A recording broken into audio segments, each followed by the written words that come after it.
The alien general pleaded leave humanity alone. The galactic throne turned a blind eye. The bridge smelled of scorching bronze and the sudden frost of venting oxygen. Grand Archon Kalen Vex hung in his command harness, his vision blurring as the crimson emergency lights flickered against the cracked viewing window. Outside, the dark vacuum held no enemy starships, no charging fleets, and no firing lines. Yet his grand fleet was tearing apart chunk by chunk, their hulls punched through by heavy tungsten payloads that arrived out of the silent dark at relativistic speed. Alarms wailed across the deck as a secondary structural failure buckled the floor plating beneath his lower limbs. He struck the emergency transmission panel with all his scaled hands, screaming for his sub-officers to calculate a blind hyperspatial jump before the primary reactor spine collapsed. No ships answered. No shields held. No ship survived. The jump drive began its deep whine, charging its coils while surrounded by an invisible, incoming mass that tore away the outer sensor arrays. I wish I could tell you the High Court learned from the silence that followed. They did not. Stay close. The dried violet wax on the parchment had barely hardened before the fleet coordinators began inputting the transit vectors. Grand Archon Kalen Vex smoothed his ceremonial copper gorget and pressed his seal into the thick paper, completing the formal decree that ordered the immediate annexation of the outer resource zone. For 9,000 years, the High Hegemony had ruled known space with absolute administrative finality, reclassifying worlds and clearing borders through the sheer weight of their ledgers. To Kalen Vex, the unenhanced human territories on the rim were merely a minor clerical error that required a swift mechanical correction. He turned his single remaining optical cluster toward the military assembly, his iridescent chitin plates flattening with total certainty. The expansion plan was finalized, allocating 42 minutes for the complete compliance of the frontier stations. Vanguard General Orantash broke the strict protocol of the floor, stepping into the center of the white stone chamber while holding a dark data slate. He had spent 6 cycles monitoring the unstaffed human boundary line, logging the weird technical shifts that the Central Ministry continuously filed under routine civilian mining clutter. The general looked up at the floating platforms, his voice raspy through his vocal plates as he addressed the Supreme Commander directly. He begged the Grand Assembly to halt the deployment, presenting 6 cycles of telemetry that showed massive automated structural movements deep inside the dead rock of the outer moons. Kalen Vex let his mandibles part in a slow, public display of amusement, gesturing for the palace guards to lead the general away from the podium. The Supreme Commander announced that a species that had traveled the stars for less than a handful of centuries possessed no military doctrine capable of resisting 400 capital warships. Across the galaxy, Fleet Commander Helena Shaw sat at the central console of Bastion Station Scatty, watching a series of low-frequency warning indicators flash along the edge of her tactical array. The monitoring outpost was a hollowed block of dark iron ore floating over the frozen wastes of Pluto, its interior cold and silent except for the heavy thrum of the primary coolant pumps. Shaw rubbed her left palm, where years of field repairs had ground dark synthetic grease deep beneath her fingernails, and pulled her fraying knit sweater tighter against the chill of the station air. Commander Marcus Thorne stepped onto the raised deck, placing a plain communication log beside her console with a steady hand. He reported that the Imperial Vanguard had crossed the outer sector marker, confirming that the 400 capital warships were moving in an overlapping shield wall. The Empire had broadcasted their final ultimatum, giving the frontier elements a brief deadline to dismantle their defensive arrays and accept a foreign governor. Helena Shaw did not look up from her data screen, nor did she reach for the tactical headset to scramble the local system defensive fighter wings. She picked up her dented thermal beverage container, the heat-bleached metal cylinder clicking against the steel desk as she took a slow swallow of warm chicory coffee. She asked if the tracking division led by Orantash was still attached to the primary Imperial Vanguard formation. Thorne shook his head, pointing to a separate cluster of light signatures that had halted near the border zone several light-years behind the main fleet. Shaw gave a short, grim nod, setting the plastic container down before pulling the keyboard tray toward her lap.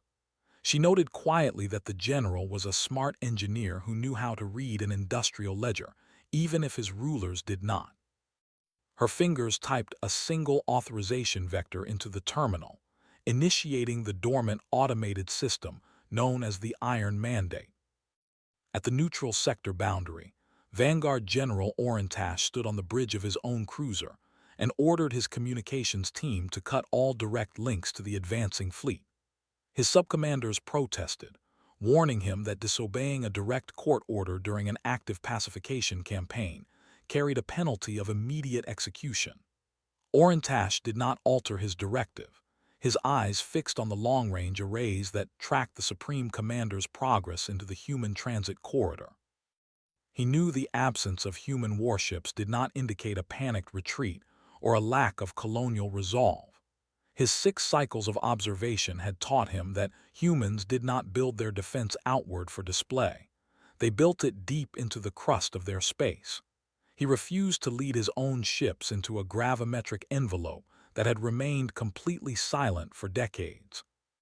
He watched the Central Fleet icons advance past the point of return, plunging the Grand Vanguard into absolute tactical isolation. Grand Archon Kalenvex leaned back in his command chair as his Vanguard fleet entered the orbit of Neptune, his screens confirming absolute sensor stillness across the entire local sector.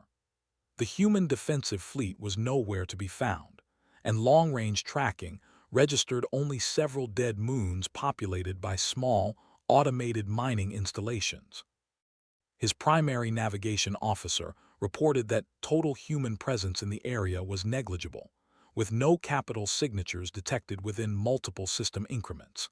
Kalenvex smiled, his institutional hubris confirming his belief that the soft-bodied miners had fled to their homeworld to beg for diplomatic terms.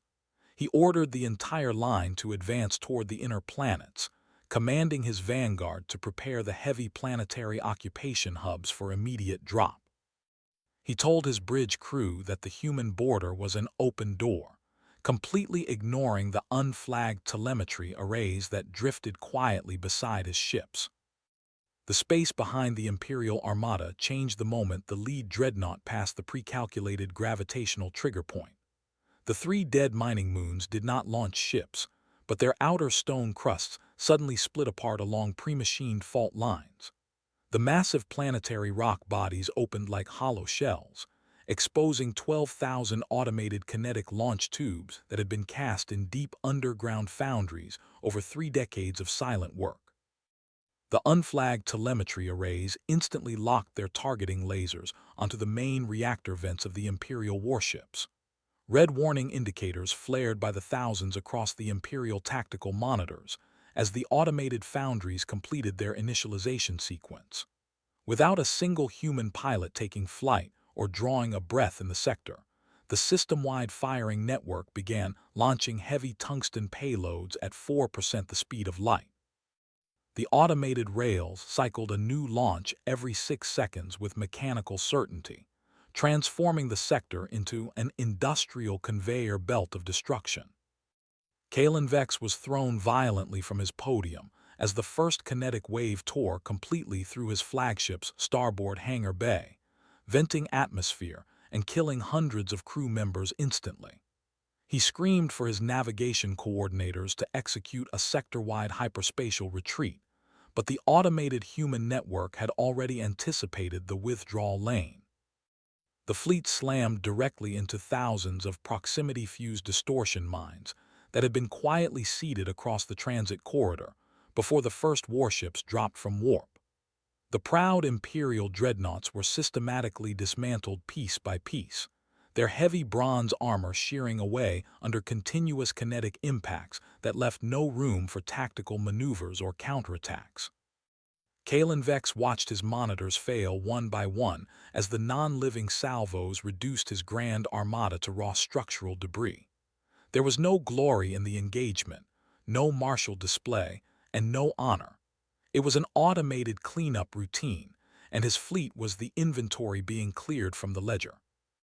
The space over the frozen outer planets returned to absolute stillness exactly 42 minutes after the first launch tube cleared its rail. The vast transit sector was now a silent drift of cooling reactor slag, broken bronze plates, and drifting structural fragments that glinted in the distant light of the sun. Inside the neutral sector, Vanguard General Orantash sat in his dark ready room, his single optical cluster staring at a blank tactical screen that had held 400 of the Empire's greatest warships less than an hour ago. A soft chime signaled an incoming text-only transmission on his console, carrying a plain signal from Bastion Station Scatty. The message bore no imperial seal, no boasts of military victory, and no rhetorical threats. It was a brief, professional update to the regional navigation ledger, confirming that the outer marker was currently clear of all active tactical obstructions. On Bastion Station Scatty, Fleet Commander Helena Shaw reached across the dark metal console and closed the local logging protocol, resetting the automated foundries back to their baseline manufacturing configurations. She picked up her heat-bleached thermal flask, twisting the worn plastic stopper tight until the minor mechanical click echoed softly in the quiet bridge room. She pulled her gray knit sweater closer to her shoulders, untagged by any further administrative demands from the High Court. Outside the viewport, the deep automated foundries withdrew beneath the frozen stone of the moons, leaving the frontier silent and empty once more. A single piece of stamped imperial bronze drifted past the station's monitoring loop, tumbling slowly through the dark frost of the outer rim until it disappeared into the shadow of the dead waste.